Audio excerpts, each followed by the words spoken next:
Hello my dear lovely students, welcome back to my channel Shubham lecturer, myself Shubham Goswami. Student, आज का ये video हमारे उन स्टूडेंट्स के लिए है जो इस बार 12th में हैं और जिनको बोर्ड एग्जाम 2024 देना है। तो जितने भी हमारे स्टूडेंट 2024 बोर्ड एग्जाम देंगे वो इस वीडियो को शुरू से लेकर लास्ट तक देखेंगे, क्योंकि बहुत सारे हमारे स्टूडेंट हैं जो कमेंट कर रहे थे सर आप केमिस्ट्री के इंपॉर्टेंट टॉपिक्स या फिर इंपॉर्टेंट क्वेश्चंस पर वीडियो बनाइए। तो आज का ये वीडियो 12th केमिस्ट्री का एक बहुत ही इंपॉर्टेंट वीडियो है और मैं आपके लिए एक ऐसी सीरीज लेकर आया हूं, एक ऐसे वीडियोस का मैं क्रम लेकर आऊंगा जिसमें मैं आपको केमिस्ट्री के उन सारे टॉपिक्स को बताऊंगा जो आपके बोर्ड एग्जाम में आएंगे, यानी कि जिनके 99% चांस है आपके बोर्ड एग्जाम में आने के। तो उन्हीं टॉपिक में से 5 सबसे इंपॉर्टेंट टॉपिक मैं इस वीडियो में लेकर आया हूं। ठीक है, टॉपिक का नाम क्या है अभी हम आगे देखेंगे। तो देखिए, क्लास 12 केमिस्ट्री, ठीक है, 12th केमिस्ट्री, 5 महत्वपूर्ण टॉपिक हम इस वीडियो में पढ़ेंगे। भैया ये टॉपिक जो है ये बोर्ड एग्जाम में लगभग हमेशा आते हैं, तो इस बार भी इसके आने के चांसेस बहुत ज्यादा हैं।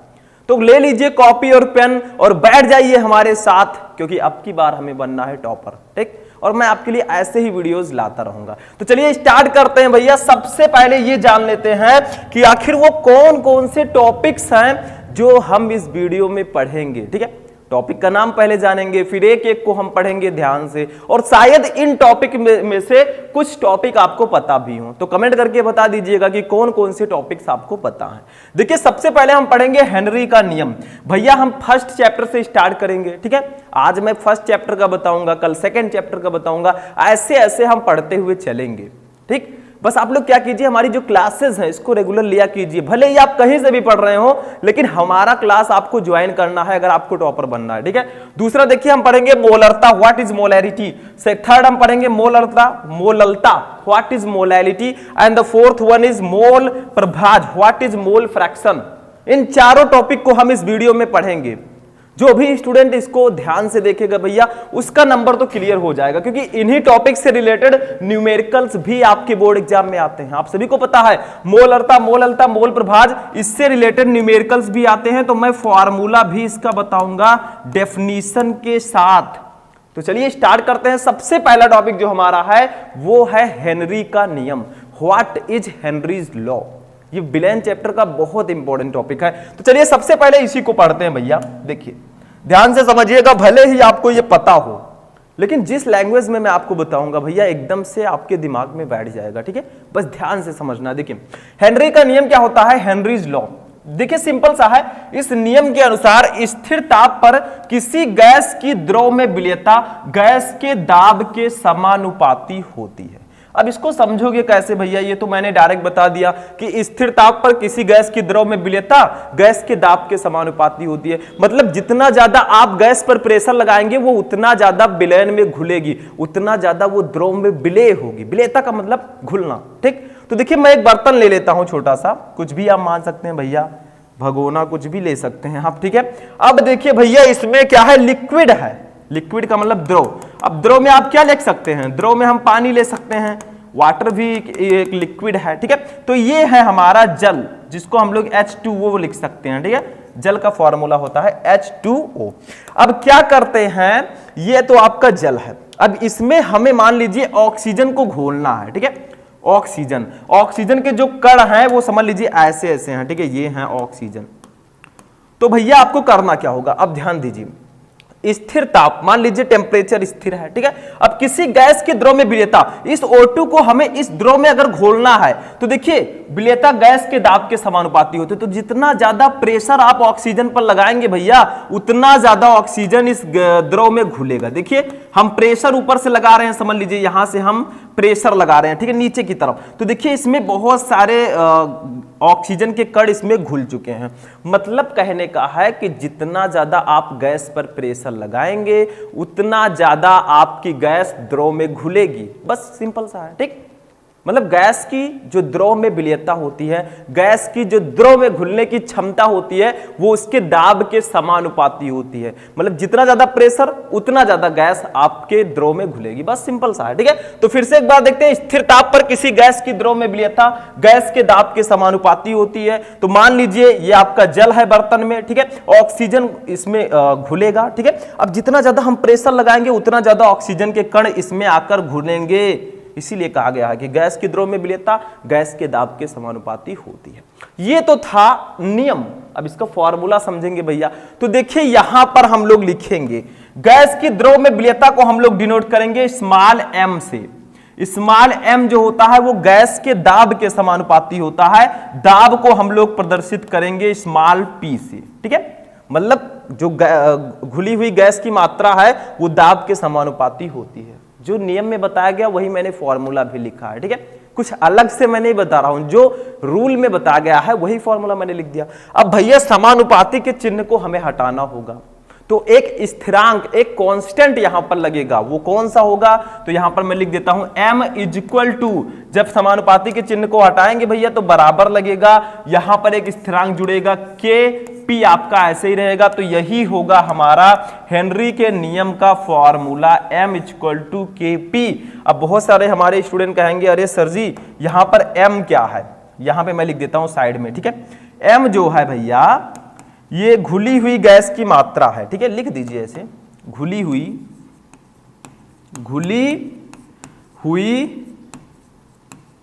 गैस की मात्रा, यानी कि कितना ज्यादा गैस हमारे द्रव में घुला है, दैट्स अ m, घुली हुई गैस की मात्रा। k क्या है भैया? k भी जान लेते हैं।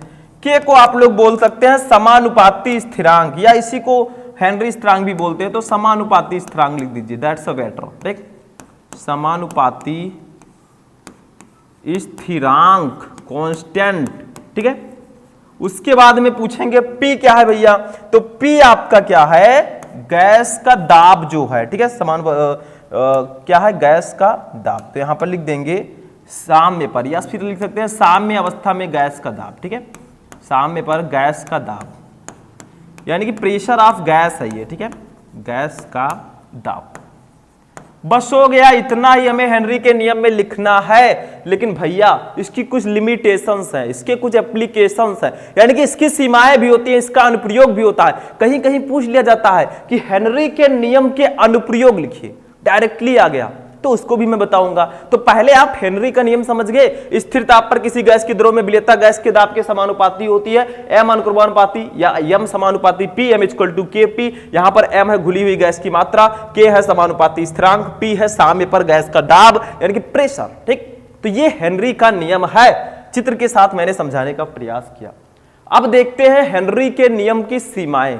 भैया सभी लोगों की कुछ ना कुछ लिमिटेशंस होती हैं। ठीक है, तो वही लिमिट हम देखेंगे। जैसे आप लोग हैं स्कूल में जाते हैं पढ़ने के लिए, अब आप लोग शरारती हैं, कोई भी स्टूडेंट है शरारती है, तो उसकी भी एक लिमिटेशंस होती है। टीचर जो है जब तक वो लिमिट के अंदर रहेगा तब तक तो कुछ नहीं बोलेंगे, जैसे लिमिट के बाहर जाएगा भैया 2-4 झापड़ पड़ेगा फट से। ठीक है, तो कुछ ना कुछ लिमिट होती है, लिमिट से बाहर मत जाइए। तो ये नियम भी लिमिट से बाहर नहीं जाएगा। चलिए आगे देखते हैं वो लिमिटेशंस क्या है। देखिए हेनरी के नियम की सीमाएं, लिमिटेशंस ऑफ हेनरीज लॉ। ठीक है, ये क्या है, मतलब कहां कहां इसकी सीमा क्या है? देखिए, यद्यपि यह एक महत्वपूर्ण नियम है परंतु यह केवल तभी लागू होगा जब क्या होगा? दाब अधिक नहीं होगा। यानी कि यह नियम तभी लागू होगा जब प्रेशर अधिक ना हो, दाब अधिक ना हो। ठीक है, समझ में आया? दूसरा देखिए, ताप बहुत कम ना हो, टेम्परेचर भी बहुत कम नहीं होना चाहिए, तभी ये नियम लागू होगा। उसके बाद में देखिए, गैस विलायक में बहुत कम विलेय हो, यह नियम तभी लागू होगा जब गैस विलायक में बहुत कम विलेय होगा। क्योंकि भैया अगर गैस विलायक में बहुत ज्यादा विलेय होगा तो वो बिना प्रेशर के ही उसमें घुल जाएगा, प्रेशर लगाने की जरूरत ही नहीं है। बहुत ज्यादा विलेय होगा तो जैसे ही हम उसको संपर्क में लाएंगे वो विलेय हो जाएगा। तो यहां पर हेनरी का नियम कैसे लगेगा? तो ये लिमिटेशंस है कि गैस विलायक में बहुत कम विलेय होगा, तो वहां पर हेनरी का नियम लगेगा। ठीक, समझ में आ गया? चौथा देखिए, गैस की आणविक अवस्था द्रव व गैस दोनों अवस्थाओं में समान हो। तो ये हमारी हैं limitations of Henry's law. Henry का नियम तभी लागू होगा जब ये सारी कंडीशंस को वो अप्लाई करेगा। ठीक, अब देखते हैं इसका अनुप्रयोग कहां है, हमें अपने दैनिक जीवन में कहां कहां हेनरी का नियम देखने को मिलता है। ठीक, चलिए देखते हैं। लिमिटेशंस हो गया, एप्लीकेशंस देखते हैं। हेनरी के नियम के अनुप्रयोग, एप्लीकेशंस ऑफ हेनरीज लॉ। अब देखिए हेनरी के नियम के कुछ महत्वपूर्ण अनुप्रयोग निम्नलिखित हैं। देखिए, अधिक ऊंचाई वाले स्थानों पर ऑक्सीजन का आंशिक दाब कम हो जाता है, यानी कि आप बहुत ज्यादा ऊंचाई पर भैया चले जाते हैं तो ऑक्सीजन का आंशिक दाब बहुत कम हो जाएगा। ठीक है, अब भैया जब दाब कम हो जाएगा तो देखिए मैंने बताया था कि जो गैस की द्रव में घुलने की जो क्षमता होती है वो उसके दाब के समानुपाती होती है। अगर दाब ज्यादा होगा तो गैस ज्यादा घुलेगी, ठीक है, द्रव में। तो भैया जब आप अधिक ऊंचाई पे चले जाते हैं तो क्या होता है, जो आपका ब्लड है वो एक लिक्विड है और जो ऑक्सीजन होता है वो क्या होता है, गैस होता है। तो क्या होगा, वो ऑक्सीजन हमारे ब्लड में नहीं घुल पाता, विलय नहीं हो पाता। ठीक है, तो वही गैस वहां पर हेनरी का नियम लागू होता है। तो देखिए अधिक ऊंचाई वाले स्थानों पर ऑक्सीजन का आंशिक दाब कम हो जाता है, फलस्वरूप यहाँ के लोगों या आरोहकों, जो क्लाइंबर्स होते हैं, जो आरोहक होते हैं, मतलब जो चढ़ते हैं अधिक ऊंचाई पर, उनके रुधिर में, रुधिर का मतलब क्या है, ब्लड, कई नाम है, रुधिर, खून, ब्लड, रक्त, ठीक है, कई नाम है भैया के। ठीक, जैसे हम लोगों के 2 नाम होते हैं। ऑक्सीजन की मात्रा, रुधिर में ऑक्सीजन की मात्रा कम हो जाती है भैया। जब बहुत ऊंचाई पर आप जाएंगे, जब दाब कम हो जाएगा तो द्रव में ऑक्सीजन के घुलने की क्षमता भी कम हो जाएगी, मतलब आपके ब्लड में ऑक्सीजन अच्छे से घुलेगा नहीं। ठीक है, तो प्रॉब्लम हो जाएगी। कौन सा रोग हो जाएगा, जिससे वे कमजोरी महसूस करते हैं एवं उनमें एनॉक्सिया नामक रोग हो जाता है। ठीक है, तो अधिक ऊंचाई पर जाएंगे तो प्रेशर कम होगा। अब भैया घुली हुई गैस की मात्रा प्रेशर पर निर्भर करती है। अगर प्रेशर कम होगा तो आपके खून में ऑक्सीजन भी कम घुलेगी, तो आपको कमजोरी सा महसूस होगा। अब कमजोरी सा महसूस होगा तो समझ लीजिए एनॉक्सिया हो गया है, आपको नहीं, जो चढ़ने वाले हैं। ठीक है, एक एग्जाम्पल मैं ले रहा हूं। दूसरा देखिए, शीतल पेय पदार्थों एवं सोडा वाटर में कार्बन डाइऑक्साइड की विलयता के लिए बोतलों को उच्च दाब पर बंद किया जाता है। भैया जो आप लोग कोल्ड ड्रिंक्स पीते हैं, शीतल पेय पदार्थ का मतलब क्या हुआ, कोल्ड ड्रिंक हिंदी में हो गया। ठीक है, एवं जो सोडा वाटर होते हैं उसमें किया क्या जाता है, कार्बन डाइऑक्साइड की विलयता उस कोल्ड ड्रिंक में बढ़ाने के लिए जो ढक्कन होता है उसको उच्च दाब पर बंद किया जाता है। अभी आप उसको थोड़ा सा क्या करेंगे, बोतल को हिलाएंगे डुलाएंगे, उसके बाद में आप खोलेंगे जब कोल्ड ड्रिंक के बोतल को, तो क्या होगा, बहुत तेजी से वो बाहर निकलेगा। ठीक है, तो वो क्या होता है, उसमें बहुत ज्यादा प्रेशर लगाकर उसको बंद किया जाता है ढक्कन को, ठीक, ताकि उसकी विलयता उसमें कोई दिक्कत ना हो। देखिए शीतल पेय पदार्थों एवं सोडा वाटर में कार्बन डाइऑक्साइड की विलयता को बढ़ाने के लिए बोतलों को उच्च दाब करके बंद किया जाता है, मतलब बोतल के ढक्कन को उच्च दाब पर बंद किया जाता है ताकि कार्बन डाइऑक्साइड उसमें प्रॉपर विलय रहे। ठीक, बस हो गया। तो ये था हमारा हेनरी का नियम, हेनरी के नियम की सीमाएं एंड हेनरी के नियम के अनुप्रयोग, Henry's law, limitations of Henry's law and applications of Henry's law. बस हो गया। ठीक है, तो फर्स्ट टॉपिक समझ में आ गया भैया। अब मैंने अपना पूरा योगदान दिया आपको समझाने के लिए। अब समझ में आया तो बहुत अच्छी बात है, समझ में नहीं आया तो फिर से आप लोग वीडियो को देख लेंगे, समझ में आ जाएगा, क्योंकि ये नियम उतना ही ज्यादा इंपॉर्टेंट है जितना फिजिक्स में न्यूमेरिकल। ठीक, समझ में आया, जितना आपको फिजिक्स में न्यूमेरिकल इंपॉर्टेंट है करने के लिए, केमिस्ट्री में रिएक्शन है, मैथ में फॉर्मूला है, उतना ज्यादा इस चैप्टर में हेनरी का नियम पढ़ना इंपॉर्टेंट है, ये ध्यान दीजिए।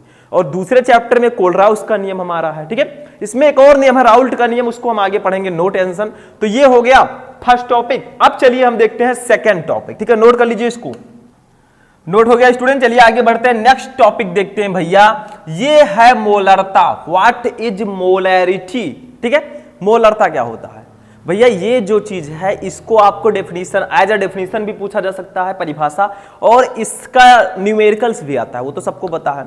केमिस्ट्री में जो 2-3 चैप्टर है, फर्स्ट चैप्टर विलयन, सेकंड विद्युत रसायन, थर्ड रासायनिक बलगतिकी, भैया इन तीनों चैप्टर से ही न्यूमेरिकल्स आते हैं, बाकी चैप्टर में न्यूमेरिकल ही नहीं है। ठीक है, तो 3 चैप्टर के फॉर्मूला को याद कर लीजिए, न्यूमेरिकल सॉल्व कर लीजिए, न्यूमेरिकल वाला टेंशन खत्म। फिजिक्स नहीं है ये कि हर एक चैप्टर में न्यूमेरिकल होगा। ठीक, ये केमिस्ट्री है, ज्यादातर चैप्टर इसमें थ्योरेटिकल है। ठीक, तो देखिए सबसे पहले मोलरता होती क्या है, व्हाट इज मोलैरिटी? ठीक है, तो ध्यान से समझिएगा, किसी विलयन की मोलरता विलयन के प्रति लीटर में उपस्थित विलय के मोलों की संख्या या विलयन के प्रति मिलीलीटर में उपस्थित मोलों की संख्या है। यानी कि विलयन के प्रति लीटर में उपस्थित मोलों की संख्या को ही हम विलयन की मोलरता कहते हैं। यानी कि 1 लीटर में कितने मोल हैं भैया, उसी की संख्या को, प्रति लीटर में कितने मोल हैं उसी की संख्या को ही हम विलयन की मोलरता कहते हैं। तो 2 प्रकार से इसका डेफिनेशन आप लिख सकते हैं। सबसे पहला, किसी विलयन की मोलरता विलयन के प्रति लीटर में उपस्थित विलेय के मोलों की संख्या या विलयन के प्रति मिलीलीटर में उपस्थित मोलों की संख्या है। देखिए लीटर लिखेंगे तो बड़ा यूनिट हो गया, मिलीलीटर लिखेंगे छोटा यूनिट हो गया, ठीक है। या आप लिख सकते हैं विलयन के प्रति लीटर में उपस्थित विलेय के मोलों की संख्या विलयन की मोलरता कहलाती है। यानी कि विलयन के प्रति लीटर में कितने ज्यादा विलेय हैं, विलेय की संख्या कितनी है, उसी को हम बोलते हैं विलयन की मोलरता। ठीक, अभी फॉर्मूला समझेंगे। देखिए अभी आपको आगे पढ़ना है मोललता। वहां पर क्या होगा, विलयन के प्रति किलोग्राम में उपस्थित विलेय के मोलों की संख्या विलयन की मोललता कहलाती है। मतलब यहां पर प्रति लीटर है, वहां पर प्रति किलोग्राम होगा, इतना सा ही डिफरेंस है। ठीक, तो इसका फॉर्मूला कैसे लिखोगे ये भी जानना बेहद ज्यादा जरूरी है। ठीक है, तो हम लिखेंगे मोलरता, इसको मैं इरेज करता हूं।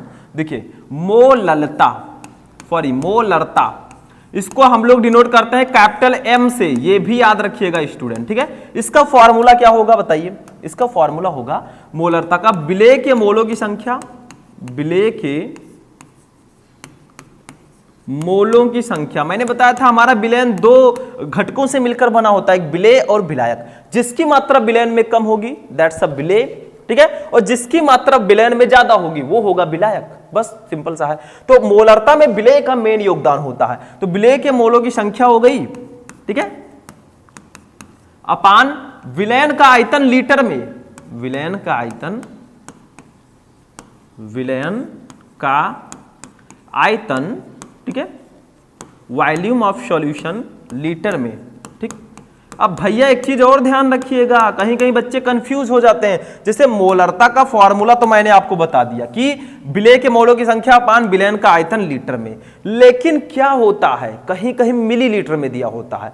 तो विलेय अगर मिलीलीटर में होगा तो विलेय के मोलों की संख्या अपान विलयन का आयतन मिलीलीटर में कर दीजिएगा। अब चूंकि 1000 मिलीलीटर इक्वल टू 1 लीटर होता है, तो अगर मिलीलीटर में आप नीचे लिखेंगे तो ऊपर 1000 से गुणा कर देंगे। ध्यान से समझिएगा, देखिए लीटर में दिया गया है तब तो आप यही फॉर्मूला लगा दीजिए। अगर मान लीजिए विलयन का आयतन मिलीलीटर में दिया गया है तो नीचे मिलीलीटर में लिख दीजिएगा, ऊपर 1000 से गुणा कर दीजिएगा, क्योंकि 1000 मिलीलीटर इक्वल टू 1 लीटर होता है। ठीक, इतना समझ में आ गया। अब एक चीज और यहां पर जानना जरूरी है कि विलेय के मोलों की संख्या कैसे निकालें। देखिए विलेय के मोलों की संख्या का फॉर्मूला क्या होगा वो भी हम यहां पर बताएंगे आपको। देखिए क्योंकि विलेय के मोलों की संख्या नहीं निकाल पाएंगे तो कैसे सॉल्व करोगे। विलेय के मोलों की संख्या भैया, इसका फॉर्मूला क्या होता है। देखिए इसका फॉर्मूला होता है विलेय का भार, विलेय का भार अपान विलेय का अणुभार, विलेय का अणुभार, ये होता है विलयन के विलेय के मोलों की संख्या का फॉर्मूला। ये भी नोट कर लीजिए आप लोग, ये भी जरूरी है भैया। जब आप न्यूमेरिकल लगाएंगे इसका भी काम आएगा, क्योंकि आप विलेय के मोलों की संख्या तभी निकाल पाएंगे जब आपको विलेय का भार और उसका अणुभार पता होगा। भार आपको दिया रहेगा, अणुभार आपको फॉर्मूला जो रहेगा, जैसे जल है अगर विलेय तो भैया उसका कितना होगा 18 हो जाएगा, ऐसे ऐसे उसका अणुभार हो जाएगा। दोनों को डिवाइड करेंगे, विलेय के मोलों की संख्या आ जाएगी, फिर हम इसको निकाल लेंगे। तो मोलरता का मैंने डेफिनेशन बताया, फॉर्मूला बताया। अब यहां पर इसका न्यूमेरिकल्स देखिए, मैं ऑलरेडी आपको वीडियो प्रोवाइड करा चुका हूं और आगे भी मैं सॉल्व कराऊंगा। ठीक है, यहां पर मैं फॉर्मूला बताऊंगा, डेफिनेशन बताऊंगा। तो किसी विलयन की मोलरता विलयन के प्रति लीटर में उपस्थित विलेय के मोलों की संख्या है, तो मोलरता इक्वल टू विलेय के मोलों की संख्या अपान विलयन का आयतन लीटर में। विलेय के मोलों की संख्या कैसे निकालेंगे, विलेय का भार बटा विलेय का अणुभार। अगर आपको विलायक के मोलों की संख्या निकालनी है तो विलायक का भार बटा विलायक का अणुभार, सिंपल सा। ठीक, तो इसको भी आप लोग करेंगे नोट भैया। ठीक, इसको पहले नोट कीजिए, फिर हम बढ़ेंगे तीसरे टॉपिक पर जिसका नाम है आपका मोललता। ठीक है, तो इसको नोट कर लीजिए, नोट कर लिए स्टूडेंट। चलिए आगे बढ़ते हैं भैया। अब आते हैं मोललता पर। What is molality. तो बहुत ज्यादा डिफरेंस नहीं है, वहां पर विलयन का आयतन था, यहां पर विलायक का भार होगा, बस सिंपल सा।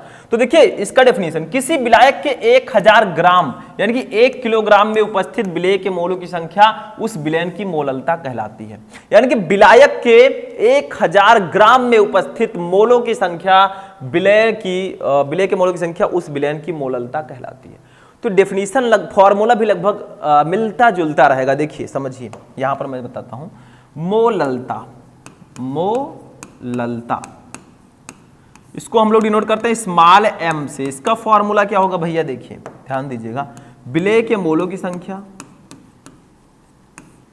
विलेय के मोलों की संख्या, ठीक है, अपान विलायक का भार यहां पर रहेगा, वहां पर विलयन का आयतन था, यहां पर विलायक का भार रहेगा, विलायक का भार। भैया इसको हम लिख देंगे किलोग्राम में। किलोग्राम में लिखेंगे तो हमें 1000 से गुणा नहीं करना होगा, क्योंकि 1000 ग्राम इक्वल टू 1 किलोग्राम। तो अगर आप किलोग्राम नीचे लिखते हैं तो भैया 1000 से गुणा मत कीजिएगा। अगर यहां पर आपका ग्राम होगा, ग्राम में दिया होगा, तो 1000 से आप गुणा ऊपर कर देंगे, ये ध्यान रखिएगा, ठीक है। तो ये आपका फॉर्मूला होगा भैया मोललता का, ठीक है। अब विलेय के मोलों की संख्या निकालना तो मैंने बता ही दिया, कैसे निकालोगे, विलेय का भार बटा अणुभार। मोलों की संख्या निकालनी है तो भार को अणुभार से डिवाइड कर दीजिए। तो मोललता क्या होता है, व्हाट इज मोलैलिटी, किसी विलायक के 1000 ग्राम यानी कि 1 किलोग्राम में उपस्थित विलेय के मोलों की संख्या उस विलयन की मोललता कहलाती है। मोललता को हम स्मॉल m से डिनोट करते हैं। इसका फॉर्मूला होगा विलेय के मोलों की संख्या अपान विलायक का भार किलोग्राम में। तो आज के बाद जो टॉपिक मैंने बताया है उसको भूलिएगा मत, क्योंकि भैया सिंपल से टॉपिक है, इससे रिलेटेड न्यूमेरिकल भी आएंगे, ठीक है। और इस चैप्टर से 5 से 6 नंबर के जो क्वेश्चंस आते हैं वो भी आपके क्लियर होंगे। अभी टॉपिक्स हैं इसमें, वो भी मैं लेकर आऊंगा, टेंशन मत लेना, भाई आपका जिंदा है, ठीक है। तो ये आपका थर्ड टॉपिक था। एक और टॉपिक है जो बहुत इंपॉर्टेंट है, that's a mole प्रभाज, mole fraction. अब हम उसको पढ़ेंगे, तो पहले आप लोग इसको करेंगे नोट्स, ठीक है। अब देखिए स्टूडेंट, जो हमारा नेक्स्ट टॉपिक है ये भी बहुत ज्यादा इंपॉर्टेंट टॉपिक है, क्योंकि भैया इससे रिलेटेड न्यूमेरिकल भी हमारे बोर्ड एग्जाम में आते हैं, ठीक है। तो पढ़ना तो जरूरी है। देखिए क्या है, मोल प्रभाज या अणु भिन्नांक या मोल अंश। देखिए इसके 3 नाम है भैया, जैसे हम लोगों के 2 नाम होते हैं वैसे इसके भी 3 नाम है, मोल प्रभाज, अणु भिन्नांक या मोल अंश, ठीक है। 3 नाम इसके हैं। तीनों मैंने क्यों बताया, देखिए अभी मान लीजिए मैं आपको मोल प्रभाज बता देता और बोर्ड एग्जाम में मोल अंश आ जाता तो आप लोग कंफ्यूज हो जाते, ठीक है। तो कंफ्यूजन नहीं रखना है हमें। तो देखिए क्या होता है मोल प्रभाज, देखिए एक विलयन में किसी घटक मतलब क्या होता है, विलयन में 2 घटक होते हैं, एक विलेय दूसरा विलायक, ठीक है। यानी कि solution equal to solvent plus solute, ठीक। तो देखिए एक विलयन में किसी घटक विशेष का मोल प्रभाज उस घटक के मोलों की संख्या तथा विलयन में उपस्थित घटकों के कुल मोलों की संख्या के अनुपात के बराबर होता है। यानी कि विलयन में किसी भी घटक का मोल प्रभाज निकालना है, जैसे मान लीजिए आपको विलेय का मोल प्रभाज निकालना है, तो इसका फॉर्मूला क्या होगा, देखिए क्या लिखा गया है कि विलयन में उस घटक के मोलों की संख्या, यानी कि जिसका आपको मोल प्रभाज निकालना है उसके मोलों की संख्या ले लीजिए और बटे विलयन के कुल मोलों की संख्या, यानी कि विलेय और विलायक दोनों के मोलों की संख्या, ठीक है। उसी को हम कहेंगे मोल प्रभाज। तो एक बार फिर से पढ़ेंगे हम, एक विलयन में किसी घटक विशेष का मोल प्रभाज उस घटक के मोलों की संख्या तथा विलयन में उपस्थित घटकों के कुल मोलों की संख्या के अनुपात के बराबर होती है। जैसे मान लीजिए आपको विलेय का मोल प्रभाज निकालना है, तो इसका फॉर्मूला क्या होगा, विलेय के मोलों की संख्या अपान विलेय के मोलों की संख्या प्लस विलायक के मोलों की संख्या, यानी कि आपको ऊपर उसके मोलों की संख्या लिखनी है जिसका मोल प्रभाज निकालना है और नीचे आपको विलेय और विलायक दोनों के मोलों की संख्या लिखनी है, ठीक है। तो चलिए इसको सॉल्व करते हैं। देखिए जैसे मान लीजिए हमें विलेय का मोल प्रभाज निकालना है, विलेय का मोल प्रभाज। और एक बात और याद रखिएगा कि विलयन में उपस्थित जो घटक होते हैं उन दोनों घटकों के जो मोल प्रभाज का योग होता है वो हमेशा 1 होता है। यानी कि विलयन जो है 2 चीजों से मिलकर बना होता है, इसके 2 घटक होते हैं, विलेय और विलायक। तो आप विलेय का मोल प्रभाज और जो विलायक का मोल प्रभाज है दोनों का योग करेंगे भैया तो 1 आएगा, ये ध्यान रखिएगा, ठीक है। अब देखिए विलेय का मोल प्रभाज, इसको मान लेते हैं हम XA। देखिए अभी मैं आपको समझाऊंगा, ठीक है, XA इसको मान लेते हैं, ठीक। तो इक्वल टू क्या होगा, देखिए विलेय का अगर आपको मोल प्रभाज निकालना है तो इसको ऊपर नीचे दोनों जगह लिखना होगा। देखिए विलेय के मोलों की संख्या, विलेय के मोलों की संख्या अपान विलेय के और विलायक दोनों के नीचे हमें लिखना है, क्योंकि ऊपर जिसका मोल प्रभाज निकालना है उसको मोलों की संख्या लिखना है, और नीचे विलयन में उपस्थित कुल मोलों की संख्या लिखना है। तो विलेय के मोलों की संख्या और प्लस विलायक के मोलों की संख्या, देखिए दोनों लिखना है हमें, ठीक है, विलायक के मोलों की संख्या, ठीक है। अब भैया एक काम और कीजिए, देखिए हमें इस दोनों का योग 1 आएगा, तो हम इसको मान लेते हैं XA। हमने माना है विलेय के मोल प्रभाज को XA, ठीक है। तो XA इक्वल टू हम क्या लिख सकते हैं, देखिए ध्यान दीजिएगा थोड़ा सा, विलेय के मोलों की संख्या हम N1 मान लेते हैं इसको, ठीक है, N या NA मान लेते हैं, यानी कि ये विलेय के मोलों की संख्या अपान विलेय के मोलों की संख्या को हमने NA माना है, और विलायक के मोलों की संख्या को हम मान लेते हैं NV। तो हमारा कुछ इस प्रकार से फॉर्मूला आएगा, ठीक है। ये मैं क्यों बता रहा हूं, ताकि अभी लास्ट में हम दोनों के मोल प्रभाज को जब ऐड करेंगे तो भैया 1 आएगा, ठीक है, उसी को समझाने के लिए मैं बता रहा हूं। तो जिस भी घटक का आपको मोल प्रभाज निकालना है उस घटक के मोलों की संख्या ऊपर लिखनी है, और नीचे विलयन में उपस्थित कुल घटकों के मोलों की संख्या, यानी कि विलयन में 2 चीजें होती है, विलेय और विलायक, तो नीचे हमें विलेय के मोलों की संख्या और विलायक के मोलों की संख्या दोनों लिखना है। हमने इसको XA मान लिया, XA इक्वल टू विलेय के मोलों की संख्या को NA मान लिया गया, ठीक है, और विलेय के मोलों की संख्या को NA और NB हमने मान लिया, ठीक। तो इस प्रकार से आप विलेय के मोलों की संख्या निकाल सकते हैं, सॉरी विलेय का मोल प्रभाज निकाल सकते हैं। अगर यहां पर विलायक का मोल प्रभाज हो तब क्या करोगे, तो देखिए यहां पर क्या करेंगे हम, विलायक के मोलों की संख्या अपान विलेय के मोलों की संख्या प्लस विलायक के मोलों की संख्या, मतलब जिसका मोल प्रभाज आपको निकालना है उसको ऊपर नीचे दोनों जगह लिखना है, ऊपर भी और नीचे भी, ठीक। तो ये तो विलेय का मोल प्रभाज हुआ। अब हम विलायक का मोल प्रभाज देखते हैं, ठीक है, इसको मैं इरेज कर दूंगा। यहां हम देखेंगे विलायक का मोल प्रभाज, विलायक का मोल प्रभाज, ठीक है, मोल प्रभाज। अब भैया विलायक का मोल प्रभाज इसको हम लोग मान लेते हैं XV, क्या मान लेंगे XV, उसको XA हमने माना था। तो ये आपका फॉर्मूला क्या होगा, देखिए विलायक का निकालना भैया तो इसको ऊपर नीचे दोनों जगह लिखेंगे, विलायक के मोलों की संख्या, विलायक के मोलों की संख्या अपान में क्या लिखेंगे, बटे में, ध्यान दीजिएगा, विलेय के मोलों की संख्या और विलायक दोनों के लिखेंगे, तो विलेय के मोलों की संख्या और प्लस विलायक के मोलों की संख्या, नीचे दोनों को लिखेंगे, मतलब जिसका आपको निकालना है उसको ऊपर नीचे दोनों जगह लिखेंगे हम, विलायक की मोलों की संख्या, ठीक है। यहां पर K कर दीजिएगा, देखिए यहां पर हम क्या कर देंगे, इरेज करेंगे थोड़ा सा, ठीक है। ये देखिए विलायक, इसको मैं इरेज कर देता हूं यहां से, देखिए फिर से लिख देते हैं विलायक के, ठीक है, मोलों, ठीक है, थोड़ा इरेज करेंगे यहां पर हम, देखिए फिर से मैं लिख देता हूं इसको, देखिए विलेय के मोलों की संख्या प्लस विलायक के मोलों की संख्या, ठीक है, ये हमने लिख दिया।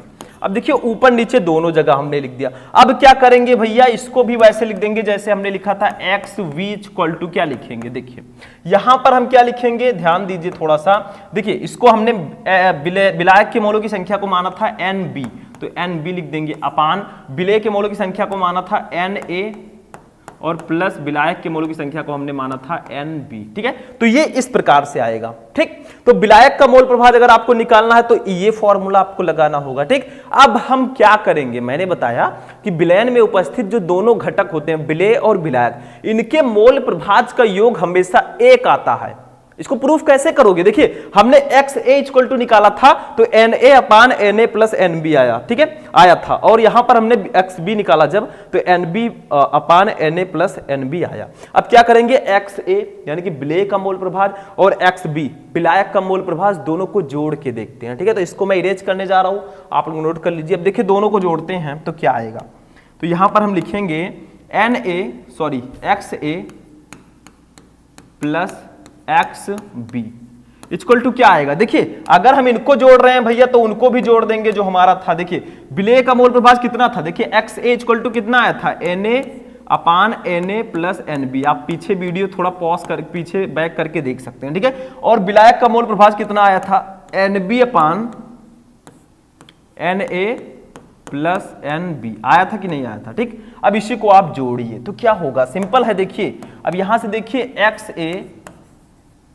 प्लस XB इक्वल टू हमारा कितना आ जाएगा, देखिए ध्यान दीजिए, देखिए हर बराबर है दोनों का, तो हर तो आपका बराबर है, तो भैया इसको लिख देंगे Na प्लस Nb। और ऊपर देखिए दोनों जुड़ जाएंगे, जब हर बराबर है तो अंश आपस में जुड़ जाएंगे, ऊपर भी हमारा आ गया Na प्लस Nb। अब भैया दोनों सेम है तो इसको क्या करेंगे, इसको कट कर देंगे, तो हमारा देखिए वही जो मैंने बताया था वही आया आखिरकार। जो विलेय का मोल प्रभाज है और विलायक का मोल प्रभाज है, इनका जो योग आया भैया वो कितना आया, दोनों को कट किया हमने तो 1 आया। तो याद रखिएगा कि किसी भी विलयन में उपस्थित जो अवयवी घटक का मोल प्रभाज होता है, तो विलेय का मोल प्रभाज और विलायक का मोल प्रभाज का योग हमेशा 1 होता है, ठीक है। अब मान लीजिए अगर आपको यहां से मान लीजिए आपको XA पता है और आपसे पूछा जा रहा है XB निकालिए, तो क्या करोगे, इसी फॉर्मूले को सही कर दो। देखिए XA आपको XA मान लीजिए आपको नहीं पता है, ठीक है, XB आपको XA पता है, XB निकालना है, तो क्या करोगे, देखिए 1 तो आपका 1 ही रहेगा, इसको ऐसे कर देंगे, और माइनस देखिए इधर XB प्लस में इधर लाएंगे तो माइनस में हो जाएगा, तो XB हो जाएगा, ठीक है। तो अगर आपको विलेय का मोल प्रभाज पता है तो आप विलायक का मोल प्रभाज बहुत आसानी से निकाल सकते हैं, क्योंकि दोनों का योग 1 होता है। अगर आपको XA नहीं पता तो आप XB निकाल सकते हैं, 1 में से आप इसको घटा देंगे, ठीक है, आंसर आ जाएगा। मान लीजिए आपको XA पता है, XB नहीं पता, तो XB equal to 1 minus XA हो जाएगा। तो यही मुझे समझाना था कि विलेय का मोल प्रभाज और विलायक के मोल प्रभाज का योग हमेशा 1 होता है, ठीक है। तो आज के इस क्लास में हमने जाना 12th केमिस्ट्री के 4 सबसे इंपॉर्टेंट टॉपिक, ठीक है। अब इन चारों में से आपको कितना समझ में आया, कौन कौन से टॉपिक आपको ऑलरेडी पता थे, कमेंट करके बताइएगा। तो हम मिलते हैं नेक्स्ट वीडियो में नेक्स्ट टॉपिक के साथ, तब तक के लिए जय हिंद।